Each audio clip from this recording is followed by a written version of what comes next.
बिस्मिल्लाहिर्रहमानिर्रहीम और अस्सलाम वालेकुम। आज अगस्त की 10 तारीख है, जुमेरात की शाम है। पूरे दिन की इंपॉर्टेंट खबरें और उनके ऊपर मेरा तजिया आपकी खिदमत हाजिर है।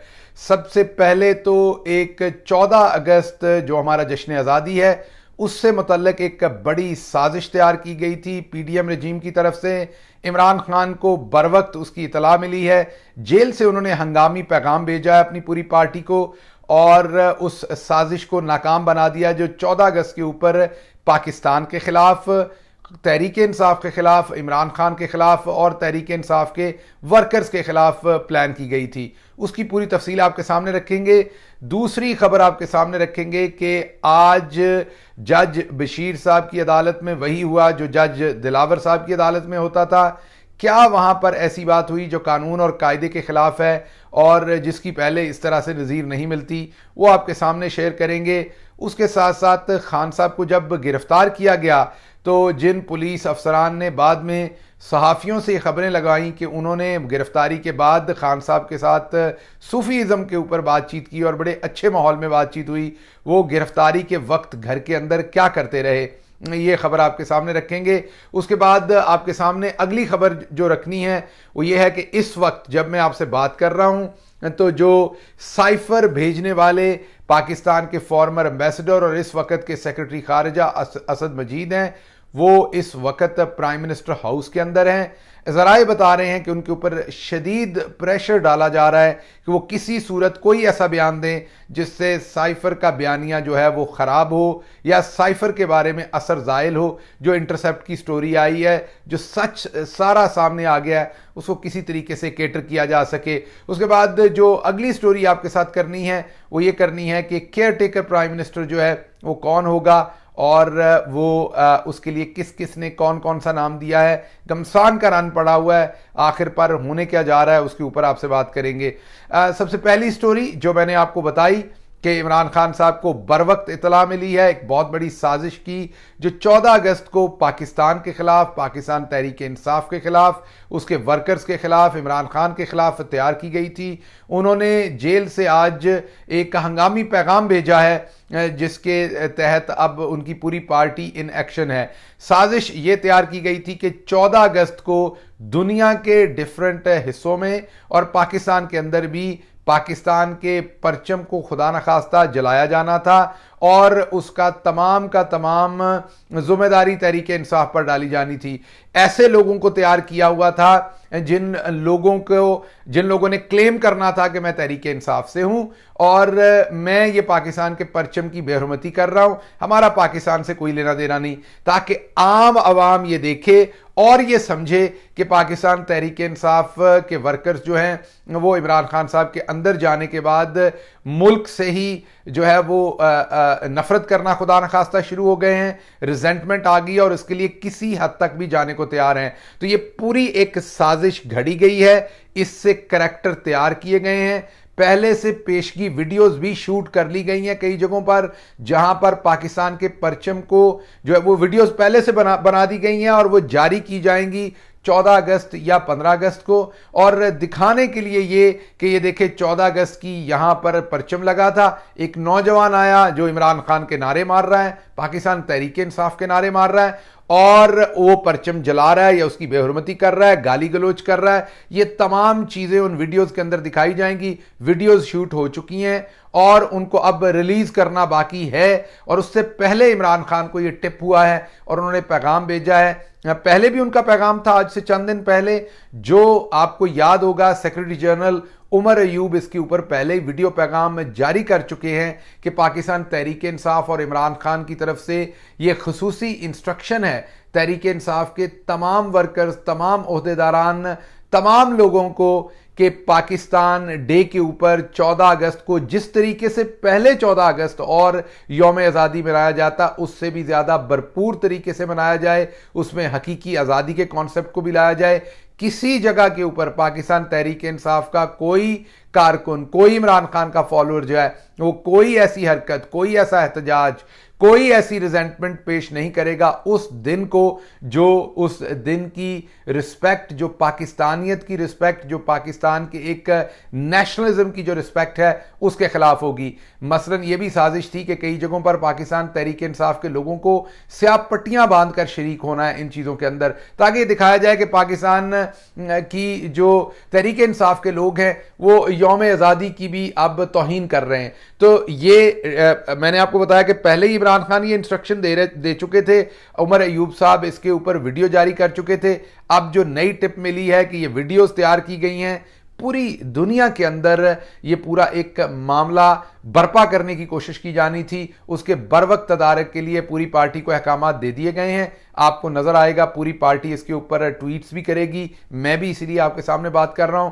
अब अगर आपको कोई भी ऐसी वीडियो नजर आती है, कोई भी चीज ऐसी नजर आती है, तो उसमें ज्यादातर चांसेस ये हैं कि वो 14 अगस्त से पहले की शूट की हुई है, ये जालसाजी है। और अगर 14 अगस्त को भी आपको कोई ऐसा इवेंट नजर आता है तो बड़ा वाजे आपको पता होना चाहिए कि ये तमाम की तमाम इमरान खान के खिलाफ साजिश है। पाकिस्तान तहरीक इंसाफ की सख्त तरीन इंस्ट्रक्शंस हैं कि पाकिस्तानियत के ऊपर कभी कोई कंप्रोमाइज नहीं होगा और 14 अगस्त को उसी तरीके से मनाया जाए जिस तरीके से हमेशा मनाया जाता है, बल्कि उससे बढ़ के मनाया जाए और हकीकी आज़ादी के बयानिए को उसके अंदर ज़रूर शामिल किया जाए।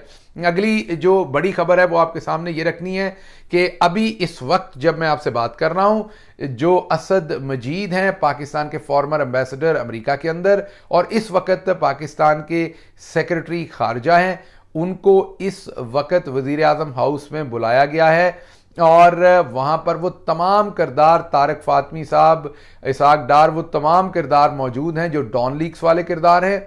और ज़राए हमें मुबैना तौर पर रिपोर्टेडली ये बता रहे हैं वज़ीर आज़म हाउस से, क्योंकि हम भी वहाँ काफ़ी देर रहे हैं, तो वहाँ अंदर से ज़राए ये बता रहे हैं कि असद मजीद साहब के ऊपर शदीद प्रेशर डाला जा रहा है कि वो साइफर के बारे में कोई ऐसा बयान दें जिससे इसका असर ज़ायल हो। आपको पता है कि इंटरसेप्ट जो कि अमरीकी एक मारूफ जरीदा है, उन्होंने साइफर की लीक्ड कॉपी जो है वो शाया कर दी हुई है और 9 अगस्त दोपहर 12 बजे अमेरिका के न्यूयॉर्क टाइम के मुताबिक उन्होंने ये कॉपी जो है वो शाया की थी और उसके ऊपर अपनी स्टोरी दी थी। उसके बाद हालात बहुत बुरे हैं। वो तमाम लोग जो गलत बयानी करते रहे हैं अमेरिका के अंदर, भले यहाँ की अथॉरिटीज़ हों या पाकिस्तान की हुकूमत हो, जो लगातार झूठ बोलती रही है और फिर तमाम अपने लफाफा बरदार सहाफ़ियों के थ्रू ये झूठ स्प्रेड करती रही है कि कोई साइफर था ही नहीं और ये मनगढ़ंत स्टोरी थी, और वो तमाम के तमाम एक्सपोज हो गए हैं। अब उस प्रेशर के अंदर प्रेशर लेकर अगला तमाम प्रेशर असद मजीद साहब के ऊपर डालने की कोशिश की जा रही है। मेरा ज़ाती तज्जिया है कि असद मजीद साहब, मेरा नहीं ख्याल कि इनके प्रेशर में आएंगे, क्योंकि उन्होंने डट के मुकाबला किया। जब प्रेशर उनको अमेरिका के अंदर था, वहाँ पर वो बच नहीं हुए, वहाँ पर उन्होंने अपने आप को प्रेशर में लाकर अपनी वैल्यूज़ के ऊपर कंप्रोमाइज़ नहीं किया। मुझे वो अभी भी कंप्रोमाइज़ करते नज़र नहीं आ रहे, लेकिन बहरहाल एक मीटिंग हो चुकी है, अभी मीटिंग में वक्फा है। जब मैं आपसे बात कर रहा हूँ इसके बाद दोबारा मीटिंग होनी है, देखते हैं अब कौन सा सांप वहाँ से निकाला जाता है। उसके बाद आज जज बशीर की जो अदालत थी उसके अंदर अजीब मामला देखने में आया है और वो मामला ये था कि इमरान खान साहब इस वक्त जेल में हैं, आपको पता है गिरफ्तार हैं। जब उनकी सज़ा की मुअत्तली की दरख्वास्त जस्टिस आमिर फारूक साहब के सामने दी गई तो वहाँ ख्वाजा हारिस साहब ने कहा कि इसको फौरी तौर पर मुअत्तल करें, क्योंकि इमरान खान साहब ने कई और केसेस में अदालतों के सामने पेश होना है। ये ना हो कि कोई अदालत उनकी ज़मानत खारिज कर दे, जिस पर जस्टिस आमिर फारूक साहब ने कहा कि नहीं, ऐसा नहीं हो सकता। आसिफ जरदारी साहब के केस में हम पहले से ये चीज़ें डिसाइड कर चुके हैं कि आप एक केस में गिरफ्तार हों तो दूसरे में गिरफ्तार नहीं हो सकते। ये आमिर फारूक साहब का, जस्टिस आमिर फारूक साहब का जवाब था। लेकिन आज जज बशीर साहब ने ये जानते हुए भी कि इमरान खान अटक जेल में हैं, गिरफ्तार हो चुके हैं और उनको अदालत में पेश करना जो है वो अब हुकूमत की जिम्मेदारी है। इमरान खान आज़ाद शहरी नहीं है कि वो खुद से अदालत के सामने आएंगे। जब आप जेल में होते हैं तो फिर हुकूमत की, जेल खाना जात की, इंटीरियर मिनिस्ट्री की जिम्मेदारी होती है कि जिसको जेल में कैद किया हो उसको अदालत के सामने पेश करना होता है। तो आज हुकूमत ने जानबूझकर इमरान खान को जज बशीर साहब की जो अकाउंटेबिलिटी कोर्ट है उसमें पेश नहीं किया और जज बशीर साहब ने इमरान खान की जमानत ही कैंसिल कर दी। अब इंसाफ का तकाजा देखें, एक तरफ ख्वाजा हारिस यही बात जस्टिस आमिर फारूक साहब के सामने जो चीफ जस्टिस हैं इस्लामाबाद हाई कोर्ट के, उनके सामने रख रहे थे और वो कह रहे थे कि एक में गिरफ्तार होंगे तो दूसरे में गिरफ्तार नहीं होंगे। आसिफ जरदारी साहब के केस पे हम ये डिसाइड कर चुके हैं अदालतें, लेकिन उसके साथ ही जज बशीर साहब ने वही किया जिसका खदशा था। ये मकसद क्या है? मकसद इसका सारे का ये है कि अगर, क्योंकि जो तोशा खाना वाला केस है वो जज दिलावर ने जिस हेस्ट के साथ किया, जिस तरीके से कानूनी तकाज़ों को पसे पर्द रख कर वो काम किया गया, पसे पर्दा रख के उनको बालाए ताक रख के किया गया, उस हिसाब से सबको पता है कि वो 5 मिनट में उड़ जाना है केस जब भी वो लगा। उस पर डिलेइंग टैक्टिक्स तो इस्तेमाल हो सकते हैं, कानूनी तौर पर उस सज़ा को मुअत्तल कराने से कोई नहीं रोक सकता। तो ये तो सबको पता है कि उसने मुअत्तल हो जाना है, लेकिन उससे पहले जानबूझ के उसकी मुअत्तली को लेट किया गया। आप पहले ये खेल देखें जो खेला गया है, और उसके बाद अब दूसरे मुकदमात में उनकी जमानत जहां कैंसिल नहीं होनी चाहिए थी क्योंकि वो जेल में है, उन्होंने खुद पेश नहीं होना था, उनको पेश किया जाना था, और आज उनको पेश ना होने की वजह से उनकी जमानत खारिज कर दी गई। अब पूरे का पूरा प्लान ये कि अगर वो उधर से मुअत्तल होकर बाहर निकलते हैं तो उनको इन मुकदमों के अंदर पकड़कर अंदर रखा जाए। तो वही जो आपको प्लान बताया कि प्लान ये है कि निगरान वजीर आजम अपनी मर्जी का लाया जाए, उसके बाद निगरान हुकूमत लंबी की जाए, इलेक्शन डिले किया जाए, इमरान खान को जेल के अंदर रखा जाए। ये लार्जर प्लान है, उसके ऊपर काम शुरू है, जारी और सारी है। अच्छा जी, अगली आपको इसी अदालत के अंदर यह भी हुआ कि पिछले 1 साल से बुशरा बीबी को इस केस में बार बार तलब किया गया, बार बार बताया गया, और आज अदालत के अंदर कहा गया कि अल कादर ट्रस्ट में बुशरा बीबी जो है वो ना रिक्वायर्ड है, ना उन्हें गिरफ्तार करना है, ना वो इंक्वायरी में हमें रिक्वायर्ड है। ज़रा हालात देखें इनके कि 1 साल पूरा खातून खाना जो है उनको तंग करने के बाद कह रहे हैं कि ना वो कभी रिक्वायर्ड थी, ना हमने उनको पकड़ना था, ना उनके वारंट हैं, ना हम उनसे इन्वेस्टिगेशन करना चाहते हैं। ये आज प्रोसिक्यूशन ने अदालत के अंदर बताया। तो इससे आप बड़ा वाज़ेह तौर पर समझ सकते हैं कि अल कादर ट्रस्ट केस के अंदर भी कुछ नहीं है, क्योंकि अगर कुछ होता तो बुशरा बीबी का नाम ड्रॉप ना किया जाता उस केस में से। तो आज उनके बारे में ये बयान दे दिया और साथ ही इमरान खान की जो है वो जमानत खारिज कर दी। उसके बाद अगली खबर जो मैंने आपके सामने रखनी है वो है केयर टेकर प्राइम मिनिस्टर इस वक्त गमसान की, उसके ऊपर जंग है कि किसने कौन सा बंदा लगवाना है, अभी तक डिसाइड नहीं हुआ।